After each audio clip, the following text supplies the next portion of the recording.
आज भारत में जो हो रहा है वो सिर्फ सड़कों और पुलों का निर्माण नहीं है, ये एक नए भविष्य की बुनियाद रखी जा रही है।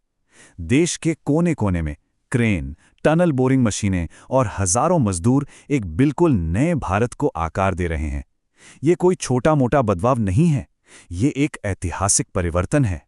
और इस महानिर्माण की लागत, जरा इस नंबर को देखिए, 111 ट्रिलियन रुपए। नेशनल इंफ्रास्ट्रक्चर पाइपलाइन का ये आंकड़ा हैरान कर देने वाला है। ये रकम इतनी बड़ी है, इतनी जबरदस्त कि इसे ठीक से समझना भी मुश्किल है। तो सवाल ये उठता है कि आखिर भारत इंफ्रास्ट्रक्चर पर इतना बड़ा, इतना जबरदस्त दांव लगा क्यों रहा है? दुनिया की सबसे तेजी से बढ़ती बड़ी अर्थव्यवस्था के लिए इसके क्या मायने हैं? चलिए इसी को थोड़ा और गहराई से समझते हैं। देखिए, ये सिर्फ कंक्रीट और स्टील की बात नहीं है। इसके पीछे एक बहुत स्ट्रेटेजिक सोच है। ये है आत्मनिर्भर भारत का सपना, यानी एक आत्मनिर्भर देश बनाने का विजन। ये तैयारी है भविष्य की ऊर्जा जरूरतों को पूरा करने की। एक अनुमान के मुताबिक 2050 तक दुनिया की 23% ऊर्जा वृद्धि भारत से ही आएगी। और हाँ, ये करोड़ों नौकरियां पैदा करके देश को दुनिया भर में और ज्यादा प्रतिस्पर्धी बनाने की एक ठोस योजना है। आप सोचिए, इतने सारे प्रोजेक्ट्स, इतने सारे मंत्रालय, इन सबको एक साथ कैसे लाया जा रहा है? इसका जवाब एक कमाल की डिजिटल सोच में छिपा है। इसका नाम है पीएम गति शक्ति। और ये कोई मामूली सरकारी योजना नहीं है, ये एक तरह का डिजिटल मास्टर प्लान है। पहले क्या होता था? रेलवे अपना काम कर रहा है, सड़क मंत्रालय अपना, दोनों में कोई तालमेल नहीं। गति शक्ति ने इन सबको, 57 से ज्यादा मंत्रालयों को एक ही प्लेटफॉर्म पर लाकर खड़ा कर दिया है। ये प्लानिंग के तरीके में एक बहुत बड़ा बदलाव है। और इस प्लेटफॉर्म की असली ताकत है इसका डेटा। इसमें 1700 से भी ज्यादा डेटा लेयर्स हैं, मतलब जंगलों से लेकर पानी के पाइपलाइन, फाइबर ऑप्टिक केबल तक, सब कुछ एक ही डिजिटल मैप पर। सोचकर देखिए, किसी भी प्रोजेक्ट को शुरू करने से पहले हर जरूरी जानकारी बस एक क्लिक की दूरी पर। तो असल में इसका फायदा क्या हुआ? फायदा ये हुआ कि जो प्रोजेक्ट प्लानिंग महीनों चलती थी, वो अब हफ्तों में हो जाती है। अब सड़कें और रेलवे लाइनें एक दूसरे के रास्ते में नहीं आती। पर्यावरण से जुड़ी मंजूरियां भी तेज हो गई हैं, क्योंकि सब कुछ पहले से ही पता होता है। सीधी सी बात है, अब काम तेजी से और ज्यादा स्मार्ट तरीके से हो रहा है। तो चलिए, थ्योरी तो बहुत हो गई, अब जरा जमीन पर उतरते हैं और देखते हैं कि इस नई रणनीति का असर असल में दिख कैसा रहा है। भारत की कुछ बड़ी मेगा परियोजनाओं पर एक नजर डालते हैं। सबसे पहले बात करते हैं दिल्ली मुंबई एक्सप्रेसवे की।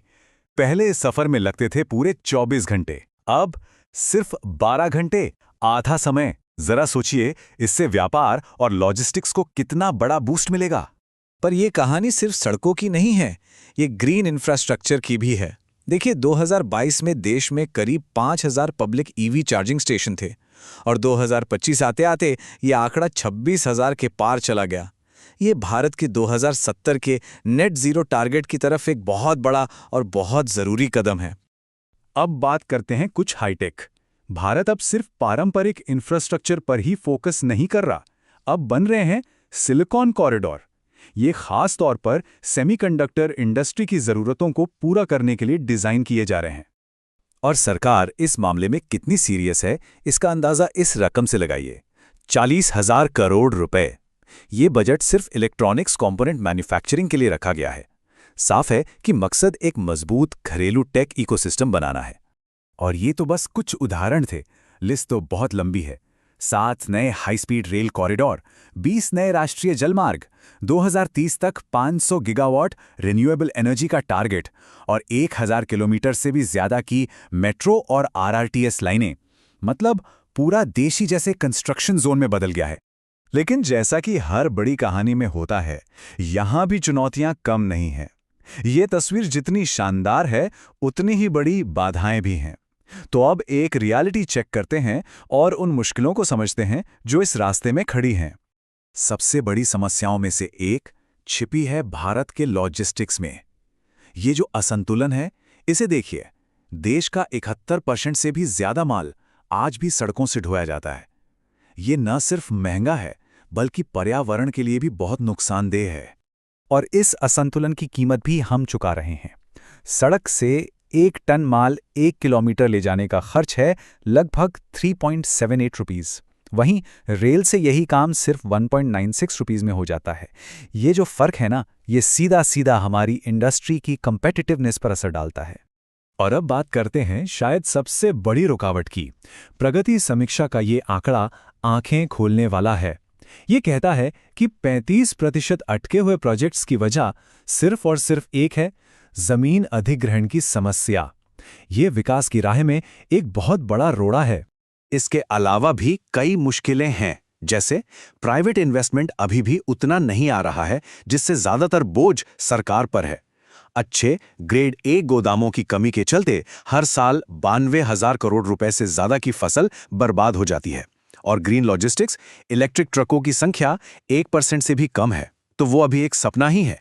तो हमने देखा कि भारत का हार्डवेयर यानी सड़कें, पोर्ट्स, रेलवे जोर शोर से बन रहा है। लेकिन अब सबसे बड़ा सवाल यह है कि इस हार्डवेयर को चलाने के लिए जो सॉफ्टवेयर चाहिए, उसका क्या?